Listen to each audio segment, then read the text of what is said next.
Welcome students to our channel Marksman in Physics. I am Nitin Bharadwaj, your physics faculty. तो बच्चों आज हम क्या बात करने वाले हैं। आज का हमारा टॉपिक बहुत ही इंपॉर्टेंट रहने वाला है। आज हम कुछ भी पढ़ाएंगे नहीं, लेकिन हम बात करेंगे बच्चों की एक बहुत ज़्यादा कॉमन प्रॉब्लम जो होती है। एग्ज़ाम्स नज़दीक आते ही बच्चों को ये परेशानी होने लगती है कि वो एग्ज़ाम्स की तैयारी आखिर कैसे करें। तो आज मैं आपको बताऊंगा कुछ टिप्स जिससे कि आप अपने बोर्ड के एग्ज़ाम की तैयारी बहुत बेहतर ढंग से कर सकते हैं। सबसे पहली बात बच्चों, आप इस बात को ध्यान में रखो कि आपको जो तैयारी करनी है वो बोर्ड के एग्ज़ाम की तैयारी करनी है, ना कि आपको स्कूल्स में होने वाले छोटे छोटे एग्ज़ाम्स की तैयारी करनी है। आप लोग सबसे बड़ी गलती क्या करते हैं कि सपोज करो अभी आपके दिसंबर में कोई प्री बोर्ड एग्ज़ाम होना है और उस प्री बोर्ड एग्जाम में टीचर कहता है आपका कि भाई पूरा सिलेबस हम दे रहे हैं, हम दोनों फिजिक्स की बुक कवर कर रहे हैं।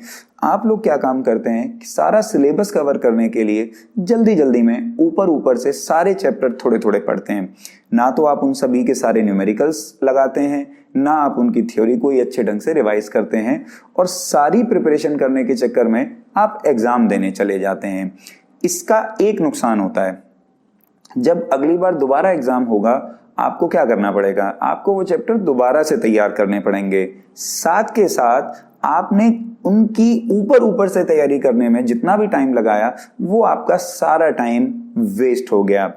इस पॉलिसी को लेकर के आप चलेंगे तो आपका कोई फायदा नहीं होने वाला।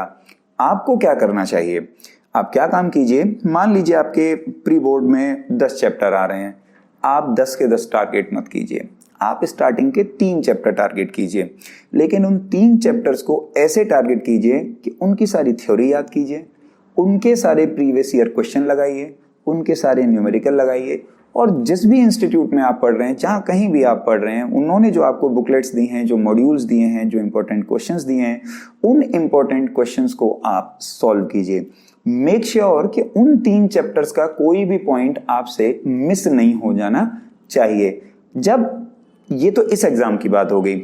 अब मान लो जब दूसरा एग्जाम होगा तो आपको क्या करना पड़ेगा, आप उनसे अगले 3 चैप्टर्स लीजिए और उनकी भी तैयारी इसी तरीके से कीजिए। इसमें एडवांटेज ये होगा कि पहले 3 चैप्टर्स की आपको केवल रिवीजन करनी पड़ेगी और अगले 3 चैप्टर्स की आपको तैयारी करनी पड़ेगी। आपको एक बात हमेशा याद रखनी है, सारे को एक साथ ना तैयार करके आप पार्ट्स में तैयार करें। इससे आपका समय भी वेस्ट नहीं होगा और इवेंचुअली धीरे धीरे आपका रिजल्ट भी अच्छा हो जाएगा। दूसरी इंपॉर्टेंट बात जो आप लोगों को ध्यान रखनी है, एक सबसे और बड़ी गलती जो तुम लोग करते हो, मैंने बहुत सारे बच्चों को ये गलती करते देखा है कि बच्चे ना फिजिक्स को केवल पढ़ते हैं। केवल पढ़ने से मेरे कहने का क्या मतलब है कि वो केवल फिजिक्स को बोल बोल करके पढ़ते हैं, वो डेरिवेशन को बोल बोल करके पढ़ते हैं, वो न्यूमेरिकल को भी बोल बोल करके पढ़ते हैं। आप हमेशा याद रखें, फिजिक्स और मैथमेटिक्स ये तो ऐसे सब्जेक्ट हैं जिनको केवल बोल बोल करके नहीं पढ़ा जा सकता। ये सबसे बड़ी गलती होती है स्टूडेंट्स की जो करते हैं।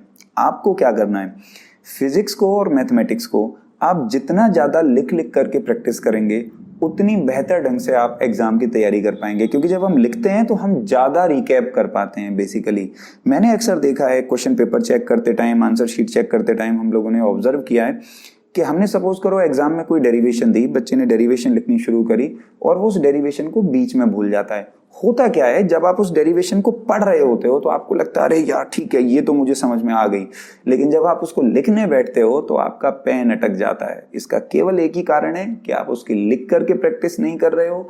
तो आपको दूसरा सबसे इंपॉर्टेंट काम क्या करना है कि आपको जो कुछ भी पढ़ना है लिख करके पढ़ना है। जितना ज्यादा बार लिखोगे उतना ज्यादा रिगेन कर पाओगे। तीसरी सबसे इंपॉर्टेंट बात, तीसरी बात यह है कि किसी भी एग्जाम की तैयारी करने के 2 तरीके होते हैं। जो पूरा साल भर हम लोग क्या करते हैं कि हम पहले थ्योरी पढ़ते हैं, थ्योरी पढ़ने के बाद उसके इंपॉर्टेंट क्वेश्चंस लगाते हैं। लेकिन जैसे जैसे एग्जाम का समय नज़दीक आता है हमको क्या करना चाहिए, हमको फिर क्वेश्चंस पढ़ने चाहिए और क्वेश्चन से अपनी थ्योरी को टारगेट करना चाहिए। तो एंड मोमेंट पे प्रिपरेशन के लिए सबसे ज़रूरी बात, आप जितने ज़्यादा सैम्पल पेपर्स सॉल्व कर सकते हो आप उतने ज़्यादा सैम्पल पेपर सॉल्व करो, और सैम्पल पेपर सॉल्व करने में कंप्लीट ईमानदारी आप दिखाओ। कंप्लीट ईमानदारी से मेरा कहने का मतलब है आप 3 घंटे का समय लो, घड़ी लगाओ, घड़ी लगा करके बैठो, बिल्कुल वैसे जैसे आपका एग्जाम हो रहा हो। सैंपल पेपर सभी बुक्स में अच्छे होते हैं, कोई भी बुक बुरी नहीं होती है बेसिकली, ठीक है। बुरे हम तब हो जाते हैं जब हम उस बुक को कंप्लीटली सॉल्व नहीं करते। तो आप कोई भी सैंपल पेपर आप ले सकते हो, आप सीबीएसई का भी सैंपल पेपर ले सकते हो। सीबीएसई का सैंपल पेपर पक्का आप लोगों ने सॉल्व करना है। पूरा 3 घंटे का समय लो, सैंपल पेपर को सॉल्व करने की कोशिश करो और ये देखो कि आप कितना उसको पूरा कर पा रहे हो। इससे 2 फायदे होंगे। पहला, आप टाइम मैनेज कर पाएंगे अपना। दूसरा, आपकी रफ्तार धीरे धीरे धीरे धीरे बढ़ती चली जाएगी। एंड मेक श्योर कि उस सैंपल पेपर में जो क्वेश्चन आपसे नहीं हुए उनको छोड़ना नहीं है, उनको भी आपको याद करना है। अगर कोई न्यूमेरिकल है तो आपको ये देखना है कि वो न्यूमेरिकल कैसे हो रहा है। चौथी, लास्ट और सबसे इंपॉर्टेंट बात आज की, हाँ ये बात सही है कि एग्जाम से पहले तैयारी करनी चाहिए, लेकिन मेरी बात को ध्यान से सुनना। एग्जाम से पहले तैयारी नहीं होती, एग्जाम से पहले केवल रिवीजन होती है बच्चों। तैयारी तो पूरा साल होती है और ये सबसे बड़ी गलती है जो बच्चे करते हैं। डेट शीट आई, एग्जाम की डेट तय हुई, उसके बाद उस सब्जेक्ट को पढ़ना शुरू करते हैं। तो अगर आप ऐसा करते हो, अगर आप मार्च का या फेब का वेट कर रहे हो कि कब फेब आएगा, कब फाइनल डेट शीट आएगी, हम प्रिपरेशन करना शुरू करेंगे, आप कुछ नहीं कर पाओगे, एंड में फ्रस्ट्रेट हो जाओगे। It's better to start early. अभी से तैयारी शुरू करो, साथ के साथ तैयारी शुरू करो।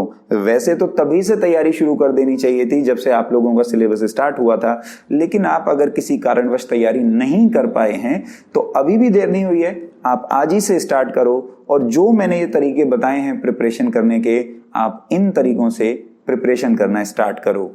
ऐसी ही और वीडियोस के लिए सब्सक्राइब करें हमारे चैनल को। इस तरीके की और भी वीडियोस मैं लाता रहूंगा। आगे जब हम इस तरीके की वीडियो लेकर के आएंगे तो मैं उसमें तुम्हें बताऊंगा कि तुम कौन सी बुक को प्रेफर कर सकते हो, कौन कौन से सैंपल पेपर कर सकते हो, क्या क्या इंपॉर्टेंट टॉपिक्स हैं फिजिक्स के रिगार्डिंग।